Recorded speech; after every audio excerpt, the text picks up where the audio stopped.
दर्शकों का शुक्रिया।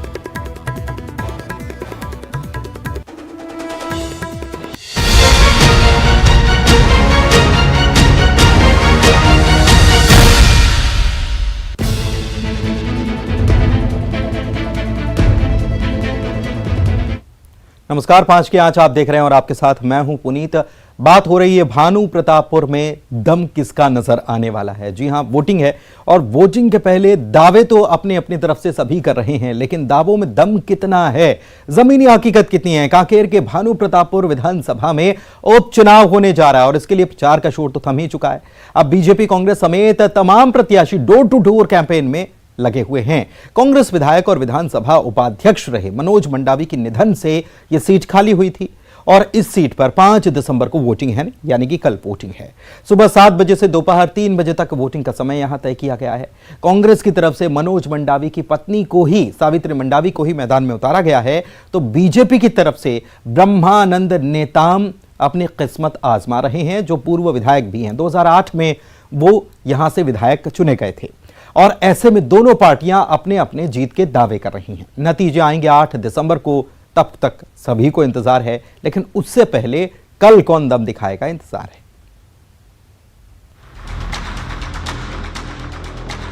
भानु प्रतापपुर विधानसभा उपचुनाव के लिए सभी तैयारियां पूरी कर ली गई हैं। उप निर्वाचन में 1,95,822 मतदाता अपने मताधिकार का प्रयोग करेंगे।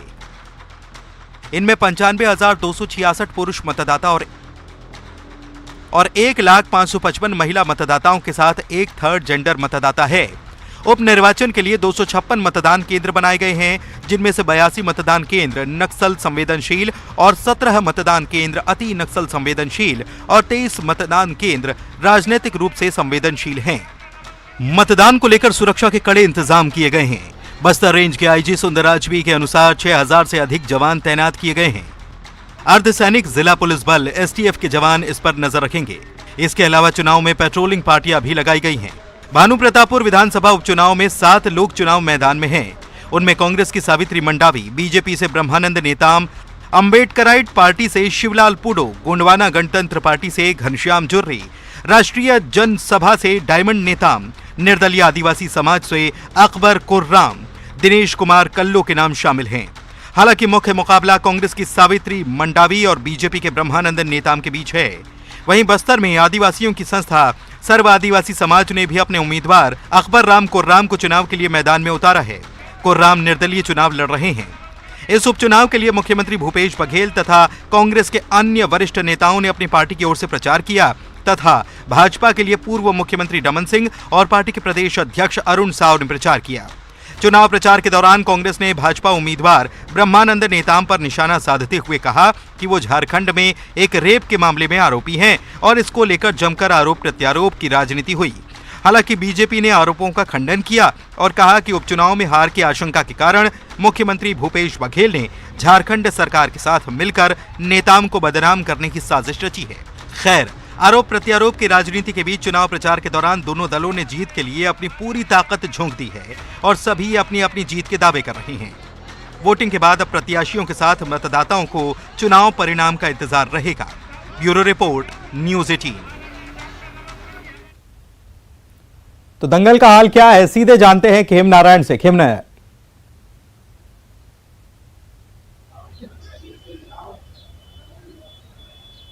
सुन पा रहे हैं खेम नारायण आप?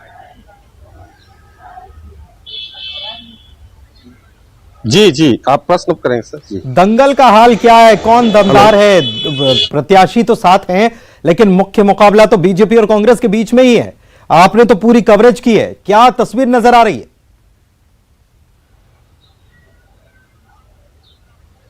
जी, आपको मैं बताना चाहूंगा कि भानु प्रतापपुर विधानसभा जो चुनाव है पूरा आरोप और प्रत्यारोप के दौर पर निकल गया है। यहाँ पर जो है, जो आम मतदाता हैं उनके जो स्थानीय मुद्दे हैं वो गायब से नजर आए। जब से चुनाव के नामांकन शुरू हुए, नामांकन के फॉर्म जब भरे गए, उसके बाद जो ब्रह्मानंद नेताम के ऊपर जो दुष्कर्म के आरोप लगे, उसके बाद से जो है भाजपा और कांग्रेस के जो बड़े नेताओं के जुबानी जंग जारी रहे। और इसी तरीके से इस जो चुनावी प्रचार प्रसार है उसमें जो आरोप प्रत्यारोप लगाते हुए जो है ये पूरा चुनाव का जो प्रचार प्रसार है वो जाता गया। हालांकि इतने बड़े बड़े आरोप के बाद भी दोनों ही दलों ने दावा अपने अपने जीत का दावा जरूर किया है, लेकिन अगर धरातल की बात करते हैं तो धरातल में मतदाता के जो स्थानीय मुद्दे थे वो स्थानीय मुद्दे बिल्कुल गायब नजर आए हैं और एक असमंजस सी स्थिति है मतदाताओं में कि वो वोट किसको करें। हालांकि कल 5 तारीख है, 5 तारीख को मतदान होने हैं। 7 बजे से 3 बजे तक का समय मतदान का है। अब 7 प्रत्याशी इस चुनावी मैदान में है। 7 प्रत्याशियों का भाग्य जो है कल ईवीएम मशीन में कैद हो जाएगा और 8 तारीख को जो है मतगणना जब होगी तब पता चलेगा कि जो मतदाता है इस आरोप प्रत्यारोप के जो चुनाव जो चला है उसमें वो किसको जीत दर्ज कराती है। जी, क्या खेम नारायण हम ये समझें कि इस चुनाव में बहुत सारी बातें कही गई जब चुनाव का ऐलान हुआ, लेकिन जैसे ही ब्रह्मानंद नेताम को आरोपी बताया गया कांग्रेस की तरफ से, या ये मुद्दा हावी रहा दोनों पक्षों की तरफ से, चुनाव प्रचार में क्या दावे किए गए हैं कि हम आपकी कौन सी समस्याओं को दूर करने वाले हैं मतदाताओं के लिए?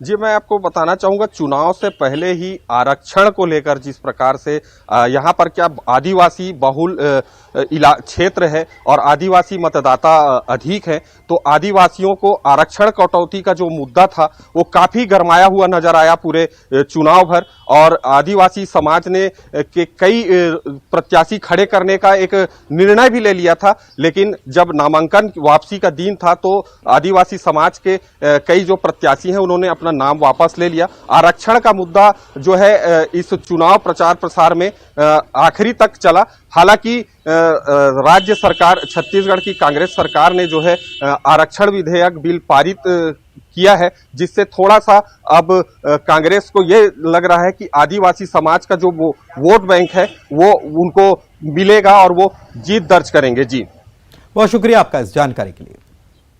इधर बालोद से बड़ी खबर, भानु प्रतापपुर उपचुनाव पर कवासी लखमा जो आबकारी मंत्री हैं उन्होंने बड़ा बयान दिया है और उन्होंने खुला चैलेंज कर दिया है। पूर्व मंत्री बृजमोहन अग्रवाल को यह खुला चैलेंज दिया है, कहा है कि अगर बीजेपी उपचुनाव जीती तो वो विधानसभा नहीं आएंगे और यदि कांग्रेस जीती तो बृजमोहन अग्रवाल विधानसभा के अंदर नहीं आएंगे।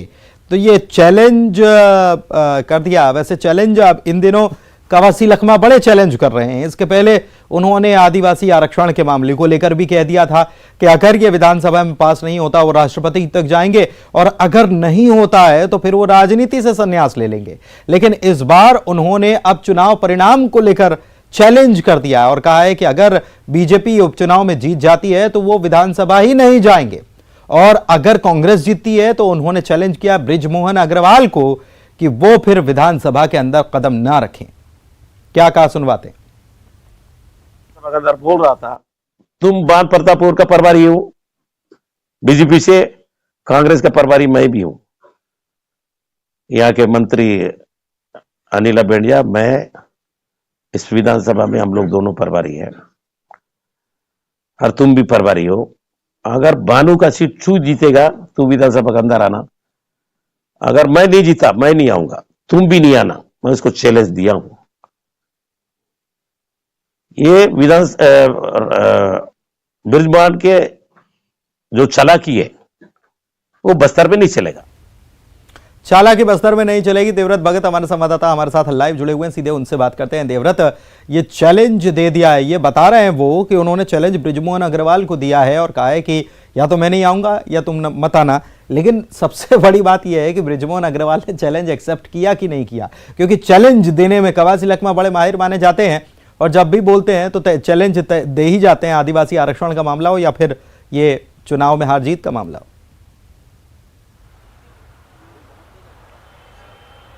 जी बिल्कुल पुनीत, आपने सही कहा। कवासी लखमा इन दिनों चैलेंज पे चैलेंज दिए जा रहे हैं और ये चैलेंज बीजेपी के दिग्गज नेता बृजमोहन अग्रवाल को उन्होंने खुले तौर पे दिया है। इससे पहले भी वो ये बात सदन में जब विशेष सत्र आदिवासी आरक्षण को लेकर के बुलाया गया था तब उन्होंने ये कहा था कि अगर भानु प्रतापपुर उपचुनाव में नतीजे कांग्रेस के पक्ष में नहीं आते तो वो सदन नहीं आएंगे। यानी कि इसका सीधा साफ मतलब ये है कि दिग्गजों की प्रतिष्ठा अब इस चुनाव में एक तरह से दांव पर लगी है, उनकी साख यहां पर पर लगी है और शायद इसलिए कवासी लखमा एक तरह से खुला चैलेंज जो है वो बृजमोहन अग्रवाल को दे रहे हैं, क्योंकि एक तरह से जो चुनाव का प्रभार दिया गया है भानु प्रतापपुर का, तो वो एक तरह से बीजेपी की तरफ से बृजमोहन अग्रवाल को ही बनाया गया है प्रभारी, और एक तरह से बीजेपी के बड़े रणनीतिकार बृजमोहन अग्रवाल कहे जाते हैं चुनाव के दौरान।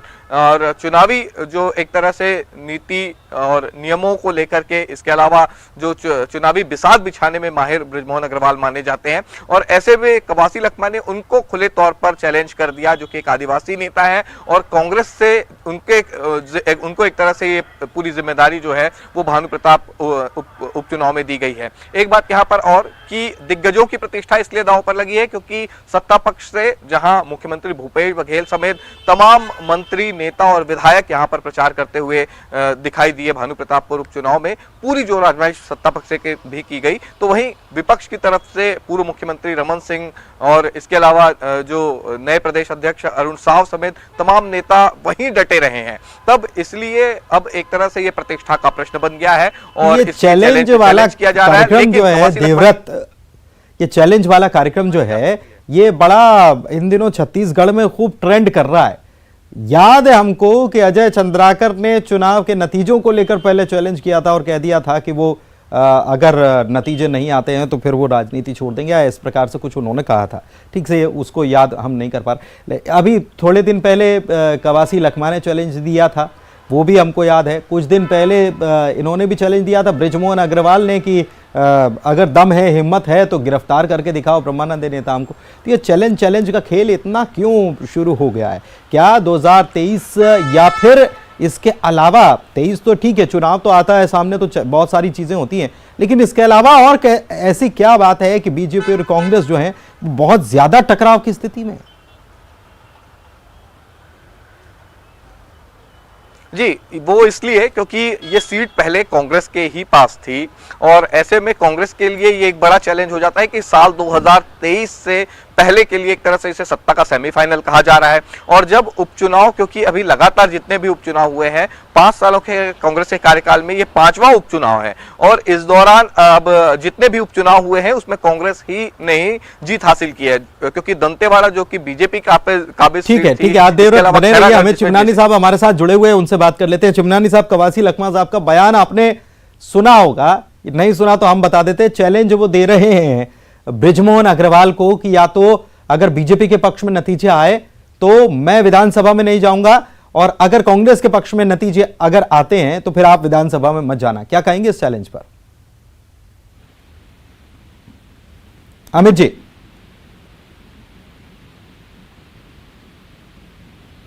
चिमनानी साहब, आपको आवाज मिल पा रही क्या? लगता है कि चिमनानी साहब हमारे साथ नहीं जुड़ पाए हैं। करेंगे कोशिश उनसे संपर्क करने की कि बीजेपी की प्रतिक्रिया क्या है। देवव्रत, क्या प्रतिक्रिया हो सकती है बीजेपी की तरफ से? इस मामले पर कुछ प्रतिक्रिया आई क्या?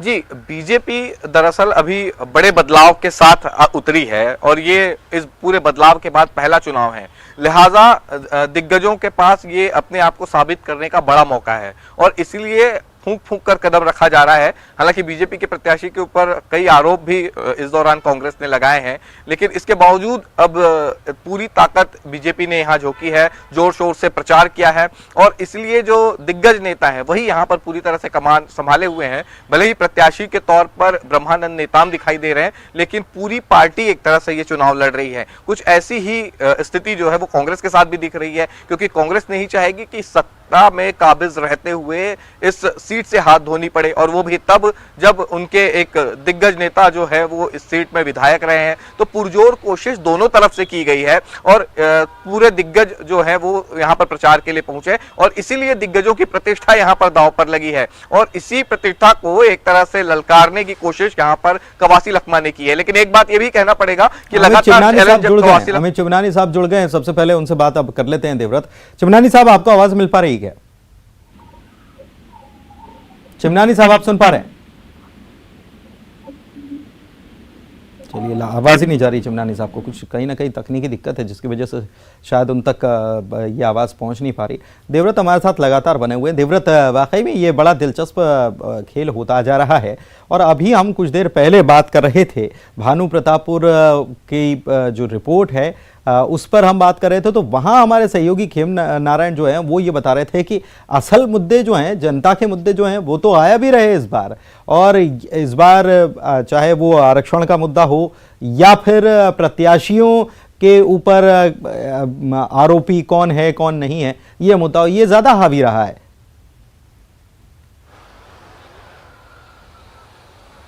जी, आमतौर पर एक तरह से ये आदिवासी बहुल इलाका जो है वो भानु प्रतापपुर कहा जाता है और विकास के मुद्दे, रोड, सड़क, पानी, बिजली जैसे मुद्दे इस उपचुनाव में कहीं भी नहीं रहे, जबकि इससे ज्यादा जो हावी रहा वो आदिवासी आरक्षण का मुद्दा रहा। आदिवासी आरक्षण का मुद्दा हावी रहा है और इस वक्त हमारे साथ फोन लाइन पर फिर से जुड़ गए हैं, कोशिश करते हैं उन तक आवाज़ पहुंचे।